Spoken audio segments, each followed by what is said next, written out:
saya dari Jambi, Bapak. Kebetulan kuliah di sini. Nah, di keluarga saya terbagi jadi 3 kubu. Saya milih Bapak. Ibu saya milih kubu sebelah 02. Bapak saya pilih kubu sebelah 03. Kebetulan kan sebelumnya gubernurnya beliau, gitu. Jadi saya ingin bertanya di sini biar menguatkan pilihan saya sekaligus bisa menjelaskan ke keluarga kalau bisa ikut milih Bapak gitu. Karena Bapak terlalu sia-sia kalau nggak terpilih jadi presiden, Pak.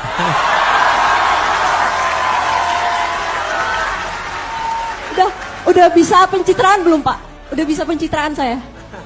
Pemanis ya kan, Pak? Udah. Dulu. Nanti diangkat jadi jurkam dah. Boleh. Boleh Pak, saya rekam loh Pak.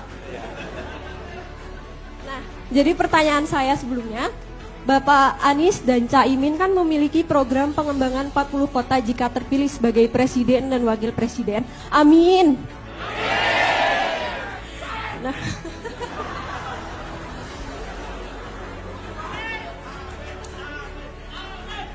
saya menotis bahwasanya Jakarta terdapat program Jaklingko, salah satunya yaitu Transjakarta khusus untuk perempuan. Itu kan bagus ya Pak, terutama buat kita perempuan biar aman dalam berkendara. Kemudian ibu-ibu kan nggak perlu sen kiri belok kanan ya kan Bu. Nah, apakah sekiranya program tersebut bisa diterapkan di seluruh kota yang ada di Indonesia agar para perempuan yang memiliki mobilitas yang tinggi bisa aman dalam menaiki angkutan umum serta dapat mengurangi jumlah pengendara bermotor yang ada di Indonesia. Selanjutnya, pelebaran jalan agar tidak terjadi macet serta diadakannya akses khusus pejalan kaki yang aman serta nyaman bagi masyarakat Indonesia. Terima kasih Pak. Ya benar Bu. Terima kasih. Ini, Bella, sampaikan kepada ibu dan ayah. Ini iya dulu belum dengar jawabnya. Gini. Oh, udah ngirim. Apakah mereka nonton live? Paling tidak bisa bilang, pasangan mana yang memberikan kesempatan dialog seperti ini? Iya. Sederhana sekali. Sekarang saya tanya, saya ingin sampaikan nih, kenapa dialog ini diberikan? Begini teman-teman, teman-teman kita rakyat Indonesia akan memilih orang.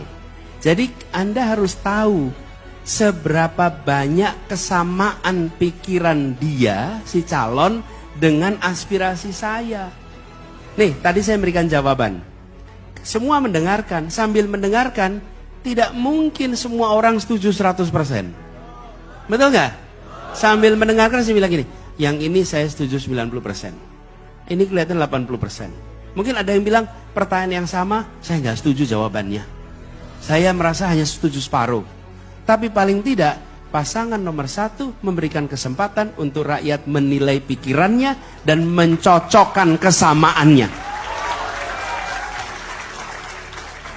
Nah, dan itu dilakukan lewat dialog.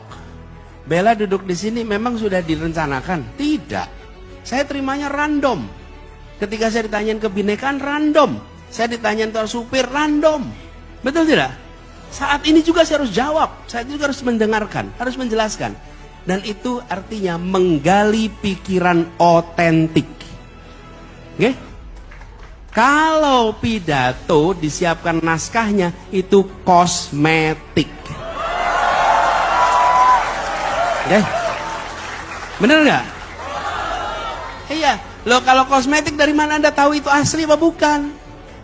Loh, kita mau nyari pemimpin, pemimpin bukan? Harus tahu aslinya dong. Betul tidak? Misalnya, tenang apa tidak?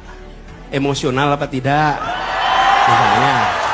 Loh, kenapa kok jadi rame jadi emosional? Loh ya. Jadi, tapi kalau itu pidato bisa ditutupi pakai kosmetik. Tapi kalau dialog begini tidak bisa otentik. Dan saya ketemu pertanyaan-pertanyaan yang jelimet.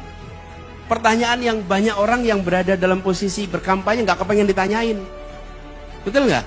Kan kalau kampanye paling enak satu arah, bukan? Kalau ini ditanyain. Nah, jadi teman-teman sekalian, justru saya ingin sampaikan adalah pada siapapun, saya selalu bilang, saya tidak meminta Anda memilih saya. tapi saya meminta Anda menjadi pemilih yang rasional. Ya. Apa artinya pemilih rasional? Pemilih rasional itu pemilih yang memperbandingkan. Karena rasio itu artinya perbandingan.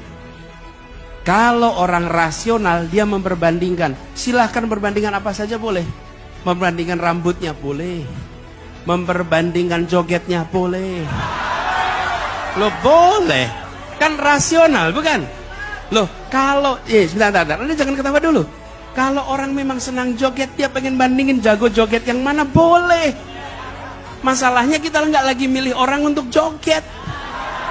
Masalahnya kita milih orang untuk ambil keputusan. Jadi tanyanya juga jangan definisi, tanyanya policy. Kebayang ya? Jadi buat ibu dan bapak silahkan memperbandingkan. Saya tidak minta untuk memilih. Kalau sudah dibandingkan, habis itu ambil pilihan. Dan pilihan itu semoga disyukuri 5 tahun ke depan. Nah, udah jelas kan? Amin tuh. Ya, nah terus mbak, saya jawab nih. Yang soal transportasi umum, saya sudah sampaikan tadi. Jadi gini, saya jelaskan lagi. Mengapa transportasi umum ini penting? Teman-teman sekalian, kita menghadapi climate crisis. Bukan hanya global warming, climate crisis. Dan climate crisis ini paling cepat untuk kita kerjakan, salah satunya adalah mengurangi emisi karbon. Dan salah satu caranya, bukan satu-satunya, adalah mengubah mobilitas penduduk dalam kota dari kendaraan pribadi ke kendaraan umum. Begitu diubah menjadi kendaraan umum, maka kita akan menyaksikan penurunan. Satu. Yang kedua, yang tidak kalah penting, ketika kita berbicara ini, kita akan satu langkah lebih maju dengan menggunakan transportasi umum berbasis listrik. Walaupun memang tidak optimal. Kenapa? Karena pembangkit listriknya masih belum ramah lingkungan. Betul kan? Tapi nggak usah kita menunggu sampai pembangkit listriknya ramah lingkungan dulu, mulai dulu. Sehingga kita bisa 2 kali lipat tuh. Satu mindahin, yang kedua listrik. Itu sebabnya saya sering bilang, bagi kami lebih penting membuat bis listrik daripada mobil listrik pribadi. Kenapa? Kalau bis listrik itu digunakan bersama-sama. Kalau mobil listrik digunakan orang lain. Dan mobil listrik menambah jumlah kendaraan di jalanan. Kalau bis listrik mengurangi kendaraan di jalanan. Jadi karena itu aneh kalau ada subsidi untuk mobil listrik. Udah gitu, mobil listrik itu kalau beli ngantri. Kalau beli ngantri artinya apa? Demand-nya tinggi. Buat apa dikasih subsidi untuk barang yang demand-nya tinggi? Biarkan mekanisme pasar itu berfungsi di situ. Jadi gitu bela, otomatis nanti ada fasilitas untuk penumpang perempuan. Dan ada 4 kelompok yang harus dapat prioritas, bukan hanya perempuan. Kalau 4 ini dikasih prioritas, yang lain aman. 1, perempuan, khususnya hamil. Yang kedua, penyandang disabilitas. Yang ketiga, lansia. Yang keempat, anak-anak. Kalau 4 ini diprioritaskan, seluruh masyarakat akan dapat dengan baik. Gitu.